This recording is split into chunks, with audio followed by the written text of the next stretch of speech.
September 15th, 1940, 11:15 in the morning, 15,000 feet above the Kent countryside. The fabric covering on Flight Lieutenant James Nicholson's Hawker Hurricane rippled in the slipstream as he scanned the crystalline sky for the bombers everyone knew were coming. Through his gun sight, he could see London's eastern suburbs spreading like a gray stain across the green English landscape. Somewhere down there, his wife and infant son were having lunch, completely unaware that above them, the fate of Britain was about to be decided by men flying machines that Germany's finest had dismissed as museum pieces. Nicholson adjusted his oxygen mask and checked his 8 Browning machine guns for the 3rd time that morning. Each gun held 338 rounds, 2,700 bullets total. Against the bombers he expected to face, that might be enough. Against the Messerschmitt 109s escorting them, it would have to be. What Nicholson didn't know, what none of the 246 Hurricane pilots airborne over southern England that morning could have known, was that they were flying the aircraft that would win the Battle of Britain.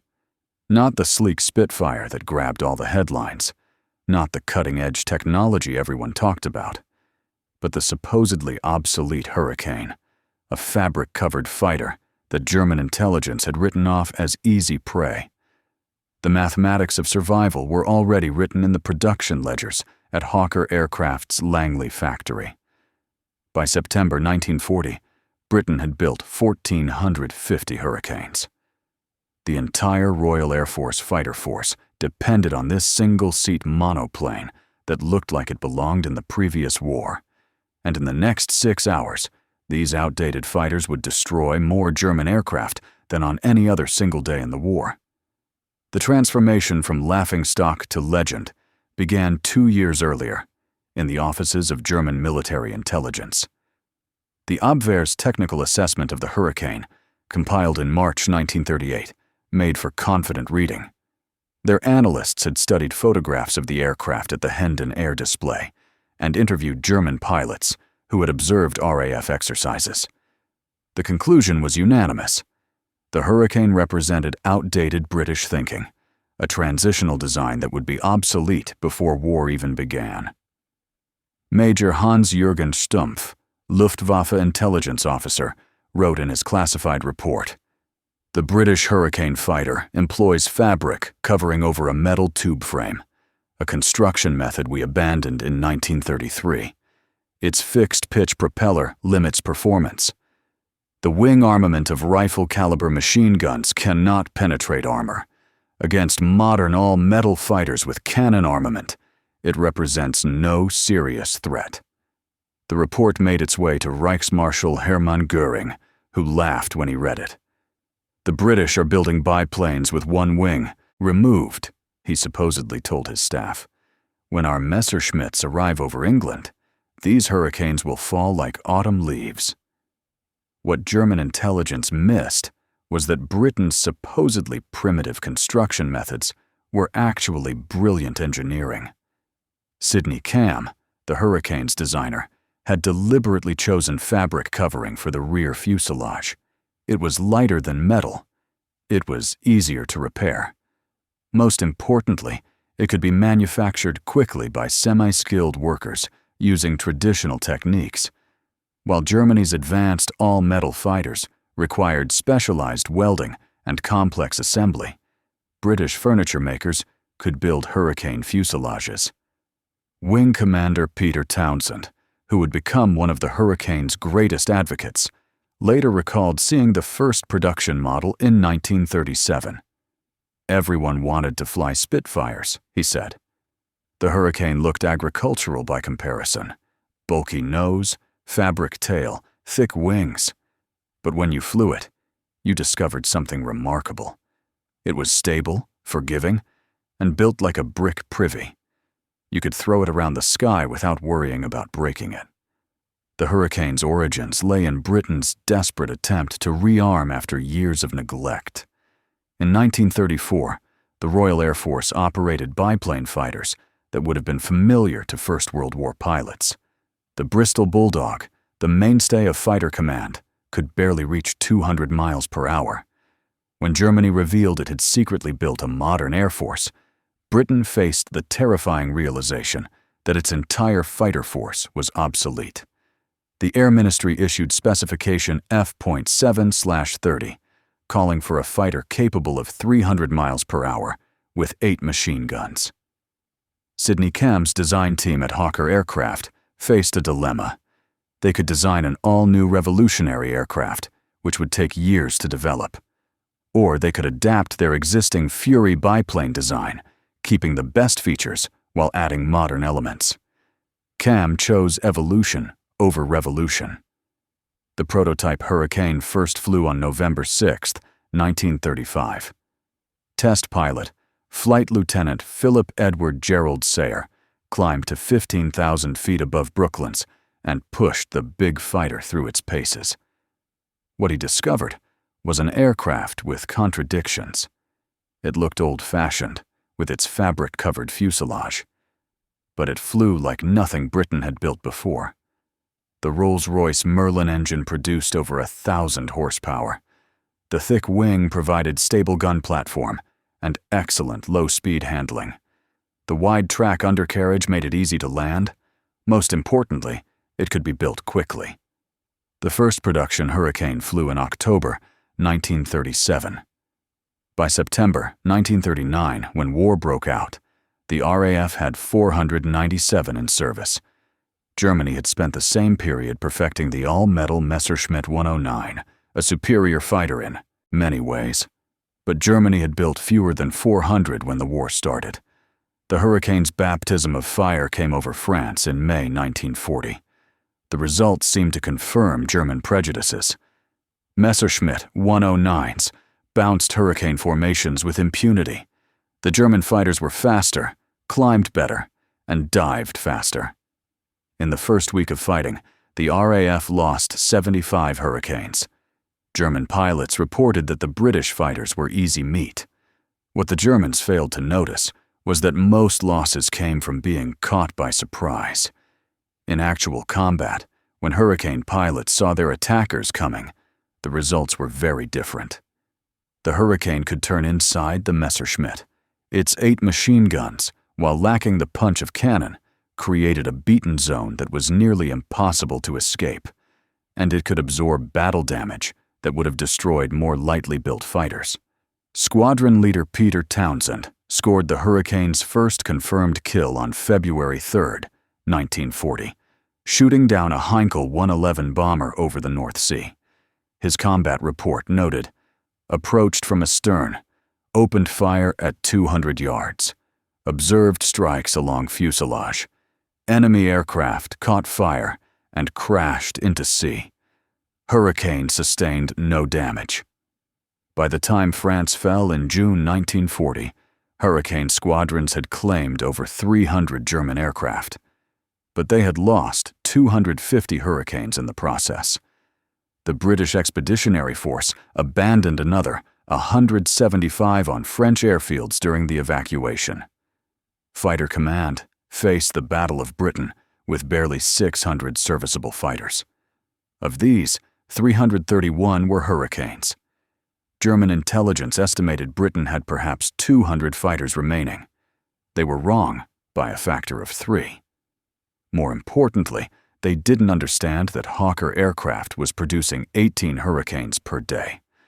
Britain's supposedly primitive construction methods meant that semi-skilled workers could build complex components. Women who had never worked in aircraft factories were assembling wing sections. Furniture craftsmen were building fuselages. The Hurricane's simple design was saving Britain. The Battle of Britain began in earnest on July 10, 1940. The Luftwaffe's strategy was straightforward: destroy the RAF in the air and on the ground. Without air cover, Britain would be helpless against invasion. Reichsmarschall Göring confidently predicted the RAF would be eliminated in 4 days. He had 1,700 bombers and 1,300 fighters. Fighter Command had barely 700 fighters total. The Germans divided their forces into 3 air fleets. Luftwaffe II covered the channel from Holland and Belgium. Luftwaffe 3 operated from France. Luftwaffe 5 would attack from Norway and Denmark. The plan called for massive formations of bombers, escorted by swarms of fighters, to overwhelm British defenses through sheer numbers. What Göring didn't anticipate was that his pilots would spend the entire battle fighting supposedly obsolete Hurricanes. While Spitfires grabbed headlines and engaged the Messerschmitt escorts, Hurricanes went after the bombers. This division of labor wasn't accidental. Air Vice Marshal Keith Park, commanding 11 Group, which defended London and the southeast, had discovered that Hurricanes excelled at bomber destruction. The thick wing provided a stable gun platform. The 8 Browning machine guns could sustain fire for 16 seconds, far longer than cannon-armed fighters. Most importantly, the Hurricane's forgiving handling meant average pilots could achieve good results. The Spitfire required skill to fly well. The Hurricane made every pilot look good. August 13, 1940. The Luftwaffe called it Adlertag, Eagle Day, the day Germany would break the RAF. Hauptmann Werner Mulders, one of Germany's top aces with 25 victories, led his Messerschmitt 109s across the Channel, confident of easy victories. He had studied intelligence reports describing the Hurricane as obsolete. He expected to sweep British fighters from the sky. Instead, Mulders found himself facing Hurricane formations that refused to run. Squadron leader Tom Gleaves' 85th Squadron intercepted a formation of Dornier 17 bombers near Canterbury. Gleaves' combat report captured the moment. Sighted approximately 40 enemy bombers in tight formation at 12,000 feet. Attacked from astern and above. Concentrated fire on port engine of nearest Dornier. Observed engine catch fire. Enemy aircraft left formation losing height. The engagement lasted less than 10 minutes. The Hurricanes shot down 6 Dorniers and damaged 4 others. The RAF lost 2 fighters. 1 pilot bailed out safely. It wasn't a massacre of German bombers. It was surgical destruction that left the formation shattered and ineffective. What made the Hurricane so deadly against bombers was the concentration of firepower. Each Browning 303 machine gun fired at 1,100 rounds per minute. With 8 guns harmonized to converge at 250 yards, a 2-second burst put 300 bullets into a target area the size of a kitchen table. The effect on unarmored bomber fuselages was devastating. Unteroffizier Hans Schmidt, a dorsal gunner in a Dornier 17, who survived being shot down on August 13th, described it in his interrogation report. The British fighter approached from behind and slightly below. I opened fire at 600 meters. I saw my tracers strike his wings and fuselage. He should have broken off. Instead, he kept coming. Then his guns opened fire. It sounded like someone tearing a sheet of steel. The entire aircraft shook. I could see holes appearing in the fuselage faster than I could count them. Both engines caught fire. The pilot gave the order to bail out. The Luftwaffe lost 46 aircraft on Eagle Day. The RAF lost 13 fighters and 6 pilots. But the British public heard a different story. The Air Ministry claimed 35 German aircraft destroyed. The inflated figures became propaganda gold. Britain was winning. The obsolete Hurricane was Britain's savior. The truth was more complex but equally impressive. The Hurricane wasn't winning through technological superiority. It was winning through numbers, tactics, and the simple fact that it was available in quantity when Britain needed it most. While Germany's advanced Messerschmitt required specialized parts and skilled assembly, Hurricanes rolled off production lines in steady streams. By mid-August, the battle reached its crisis. The Luftwaffe had shifted to attacking RAF airfields. If they could destroy fighter command on the ground, the war was won. Göring committed his entire strength to this effort. Waves of bombers hit Kenley, Biggin Hill, Hornchurch, and North Weald. The Hurricane squadrons based at these fields found themselves fighting for survival. August 15th brought the Luftwaffe's maximum effort. More than 1,800 aircraft crossed the channel in multiple waves. It was the largest aerial assault in history to that date, and it nearly worked. Several airfields were badly damaged. Fighter Command lost 34 aircraft. The exhausted pilots wondered how much longer they could hold out. But the Germans lost 76 aircraft that day. Most fell to Hurricane squadrons that had perfected the art of bomber interception. The tactics were simple, but brutally effective. Spitfires engaged the fighter escorts, while Hurricanes went straight for the bombers. The Hurricanes worked in sections of 4, attacking in line astern. The lead aircraft would fire a burst at one bomber, then break away. The second would fire at the damaged aircraft. The third would finish it off. The fourth covered against fighters. September 7th marked a crucial turning point. Göring, frustrated by his inability to destroy Fighter Command, switched to bombing London. The political pressure on Hitler to retaliate for RAF raids on Berlin overrode military logic. That afternoon, 348 German bombers, escorted by 617 fighters, headed for London's docks. The radar stations picked them up 40 miles out over the channel. Air Vice Marshal Park scrambled every available squadron. 21 squadrons of Spitfires and Hurricanes, totaling 230 aircraft, climbed to meet the attack. The resulting battle sprawled across the skies of southern England. Squadron leader Brian Lane led 19 Squadron Spitfires against the fighter escort. Meanwhile, Squadron leader Tom Gleaves' 249 Squadron of Hurricanes went straight for the bombers. Gleaves' combat report described organized chaos. Intercepted enemy formation at 18,000 feet over Gravesend. Approximately 100 bombers in multiple formations. Attacked lead formation from port quarter. My number 2 and I concentrated fire on one Dornier. Observed strikes on port wing and fuselage. Enemy aircraft caught fire and descended vertically. Broke right and engaged second bomber. The Hurricanes tore into the bomber formations like wolves among sheep. The German crews had faced flak before. They had survived fighter attacks, but they had never experienced the sustained, deliberate destruction that Hurricane squadrons delivered. Fighter after fighter would bore in from slightly different angles, hammer a bomber with hundreds of rounds, then break away while the next Hurricane attacked. Hauptmann Hans-Joachim Marseille, a bomber pilot with Kampfgeschwader 3, survived the battle and later wrote about it. We had been told the British fighters were nearly extinct. Instead, they were everywhere. The Hurricanes particularly terrified our crews. They would approach head-on, which required courage we respected, and their 8 guns would create a stream of tracers that seemed solid. Watching a Hurricane attack was like watching a fire hose spraying bullets. Our aircraft, which seemed so sturdy on the ground, became fragile as tissue paper. The Luftwaffe lost 41 aircraft on September 7th. Fighter Command lost 28 fighters, but only 19 pilots.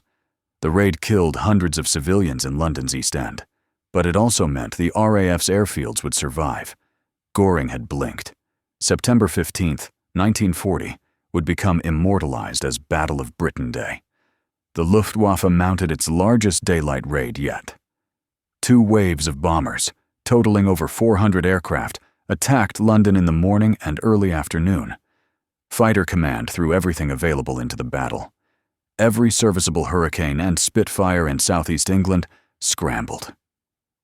This was the day Flight Lieutenant James Nicholson earned the only Victoria Cross awarded to Fighter Command during the entire war. His experience encapsulated both the Hurricane's strengths and the incredible courage of its pilots. Nicholson was flying a Hurricane Mark I from 249 Squadron when his section was bounced by Messerschmitt 109s over Southampton. The first indication of trouble was a cannon shell exploding in his cockpit. Shrapnel tore into his left eye. Another shell hit the fuel tank directly in front of him. Aviation fuel sprayed into the cockpit and ignited. Within seconds, Nicholson was flying a burning aircraft while badly wounded. The logical move was to bail out immediately. But through his shattered canopy, Nicholson spotted a Heinkel 111 bomber 500 yards ahead.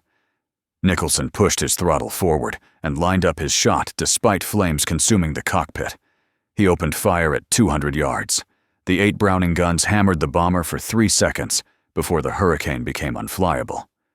Nicholson finally bailed out, landing by parachute near Southampton with severe burns covering his hands and face. The Heinkel crashed near Romsey, all crew killed. The citation for Nicholson's Victoria Cross emphasized his determination to destroy the enemy, despite being wounded and on fire. But it also highlighted something else. The Hurricane had continued flying while burning fiercely enough to severely injure its pilot. The engine ran smoothly, despite taking battle damage. The controls responded despite cannon shell damage. This resilience was saving pilots' lives. Across southeast England that day, Hurricane squadrons carved up German formations.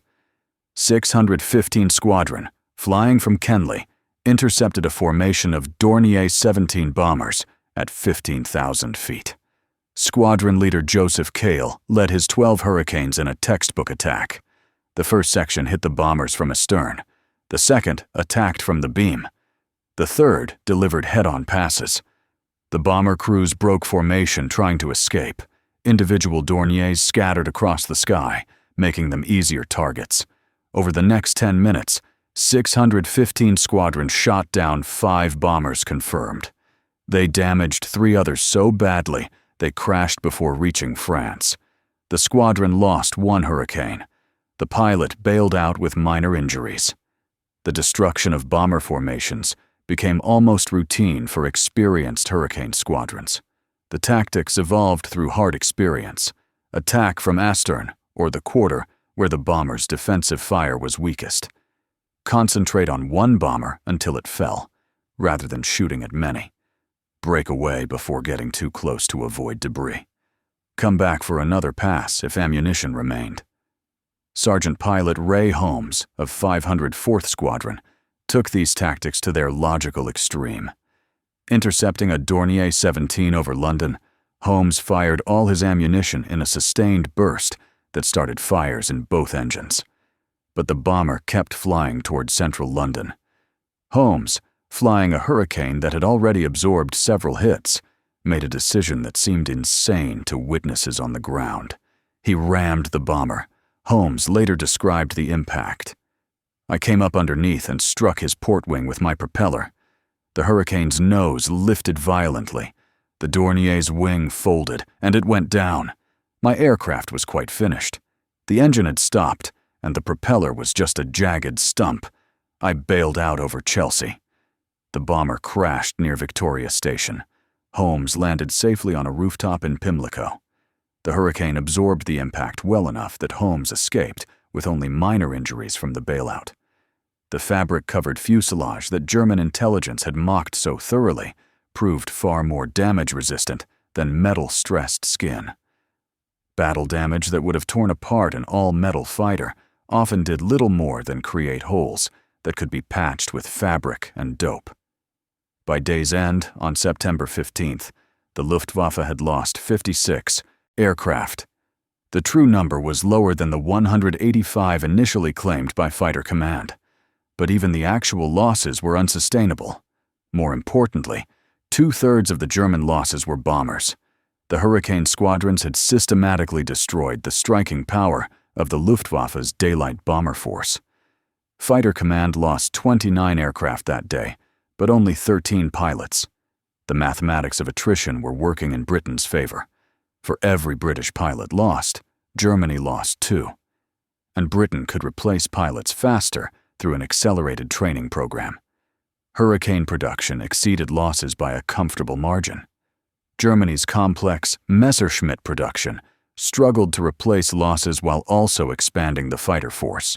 The campaign continued into October, but September 15th marked the end of Germany's daylight bomber offensive. The losses were too severe, the results too meager. On October 12th, Hitler postponed Operation Sea Lion, the invasion of Britain, indefinitely. The Luftwaffe had lost the Battle of Britain, and hurricanes had shot down more German aircraft than any other defender. Final statistics compiled after the war revealed the hurricane's true dominance. Of the 2,662 German aircraft lost during the Battle of Britain, hurricanes were credited with destroying approximately 55%. Spitfires, despite their superior performance and fame, accounted for roughly 42%. The remaining 3% fell to anti-aircraft fire, accidents, and other causes. The hurricane's success came from availability rather than capability. At the height of the battle, Fighter Command operated twice as many Hurricane squadrons as Spitfire squadrons. The simple reality was that Britain had more Hurricanes because they were easier to build. The fabric-covered fuselage that looked so primitive allowed rapid production using traditional manufacturing techniques.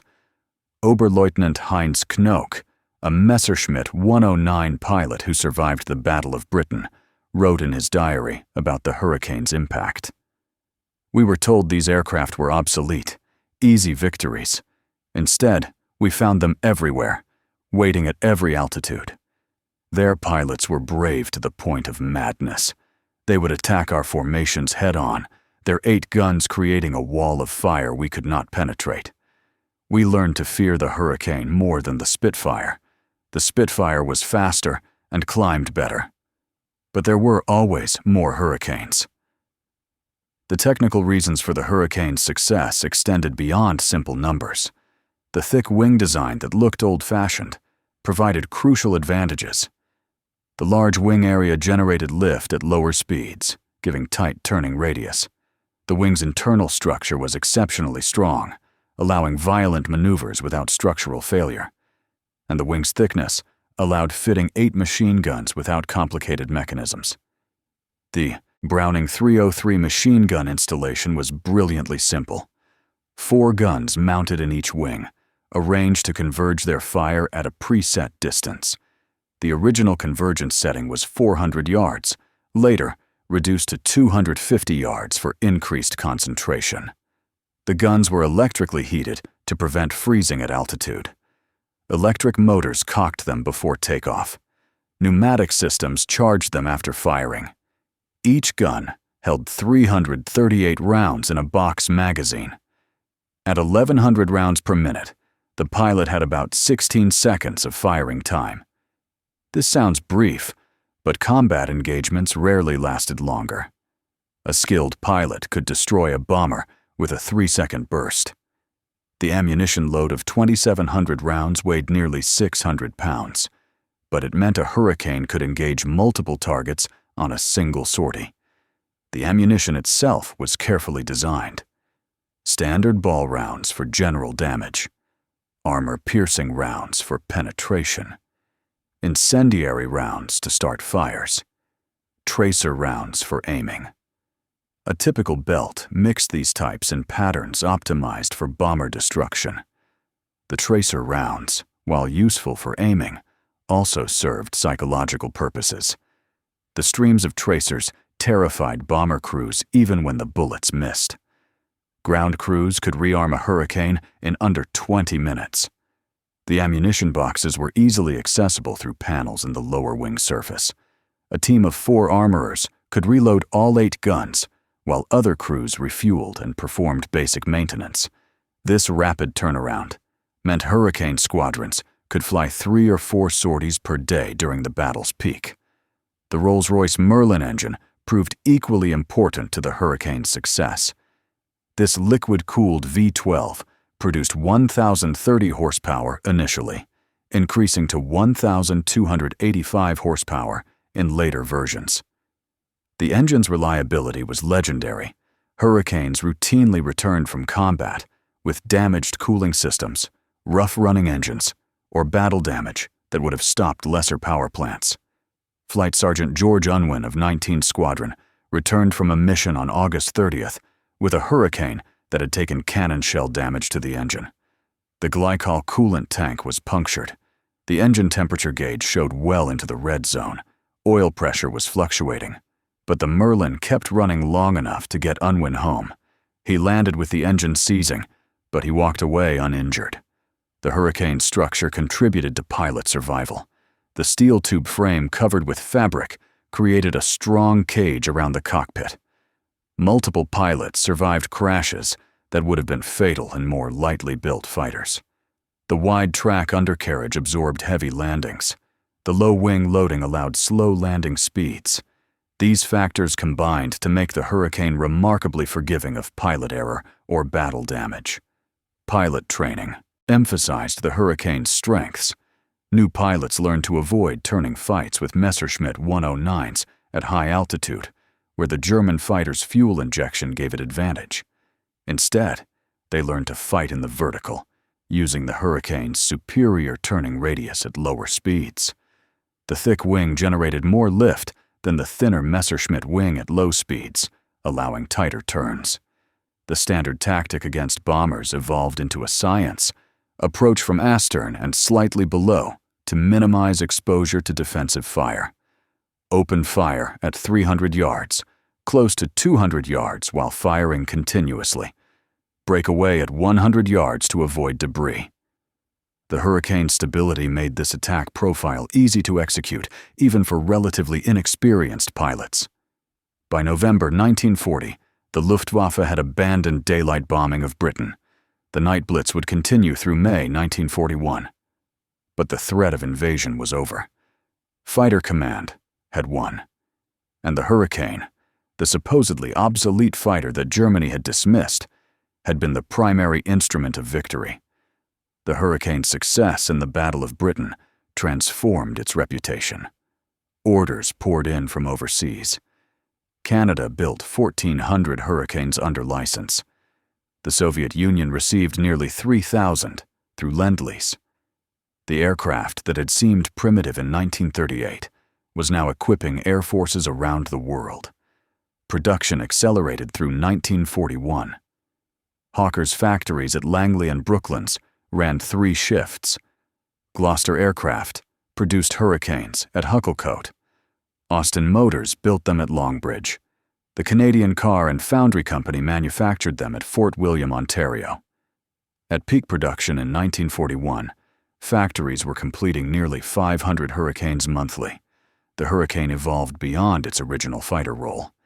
The Mark II introduced a 12-gun variant with 4 20mm cannon. The Mark IV became a dedicated ground attack aircraft with rockets and bombs. Hurricanes served in every theater of the war. They flew from aircraft carriers in the Atlantic. They defended Malta and Egypt. They hunted tanks in North Africa and Burma. But the Hurricane's finest hour remained those desperate months of 1940, when it stood between Britain and defeat. The statistics tell part of the story. 14,500 Hurricanes built. More than any other British fighter, over 70% of Fighter Command's strength during the Battle of Britain, credited with destroying more enemy aircraft than all other defenses combined. The human story completes the picture. Young men, many barely 20 years old, climbing into fabric-covered fighters that their enemies had dismissed as obsolete. They faced the most experienced air force in the world with determination and skill that turned outdated technology into a war-winning weapon. The Hurricane didn't win through superiority. It won through availability, reliability, and the courage of pilots who refused to accept defeat. Wing Commander Tom Neal, who flew Hurricanes throughout the Battle of Britain, summarized the aircraft's contribution in his memoir. The Spitfire was what we wanted to fly. It was faster, prettier, more modern. But the Hurricane was what we needed. It was there in numbers when we needed it. It was forgiving when we made mistakes. It was tough enough to bring us home when we got shot up. Most importantly, it could destroy German bombers. And that's what won the battle. The German assessment of the Hurricane changed dramatically as the war progressed. Intelligence reports from late 1940 acknowledged the Hurricane's effectiveness. Luftwaffe pilots stopped dismissing it as easy prey. Bomber crews learned to fear the sight of Hurricanes climbing toward their formations. The aircraft they had mocked became the weapon they respected. General Lieutenant Adolf Galland, one of Germany's highest-scoring aces and later commander of the Luftwaffe fighter force, offered a candid assessment after the war. "We underestimated the Hurricane completely. Our intelligence told us it was obsolete. Compared to the Spitfire, it looked primitive. But in combat, it was deadly. The Hurricane pilots knew their aircraft's limitations and fought within them. They didn't try to dogfight with our 109s. They went after the bombers and destroyed them methodically. By the time we understood how dangerous they were, we had already lost the Battle of Britain." The Hurricane's legacy extends beyond combat statistics. It proved that wars are won with the weapons available, not the weapons desired. It demonstrated that simple, producible designs can defeat complex, sophisticated ones through sheer numbers. It showed that pilot courage and tactical skill matter more than marginal technical advantages. September 15th became enshrined as Battle of Britain Day, commemorated annually in Britain. The date marks the Luftwaffe's maximum effort and ultimate failure. Of the nearly 300 fighters that defended Britain that day, more than 200 were Hurricanes. They shot down 40 of the 56 German aircraft destroyed. The obsolete fighter that Germany had laughed at had delivered the decisive blow. Today, only 14 airworthy Hurricanes survive from the 14,500 built. They appear at air shows, flying in tribute to the men who flew them and the victory they achieved. The sound of the Rolls-Royce Merlin engine still stirs emotions in those who remember when that sound meant survival, when it meant hope, when it meant that Britain, alone against the darkness, refused to surrender. The Hurricane never received the glory lavished on the Spitfire. It never matched the Spitfire's performance or beauty, but it won the battle that mattered most. When Britain stood alone in the summer and autumn of 1940, when invasion seemed inevitable, when defeat appeared certain, the Hurricane and its pilots saved the nation. They proved that determination and courage could overcome technological disadvantage. They demonstrated that simple, available weapons in sufficient numbers can defeat sophisticated ones in limited supply. The Luftwaffe laughed at Britain's obsolete Hurricane. They stopped laughing when those supposedly primitive fighters destroyed their bomber force and crushed their dreams of easy victory. By the time Germany understood what the Hurricane truly represented, it was too late. The invasion barges sat unused in French ports. The aerial supremacy needed for invasion had been denied, and the obsolete fighter that should have been easy prey had written its name in history as the aircraft that saved Britain.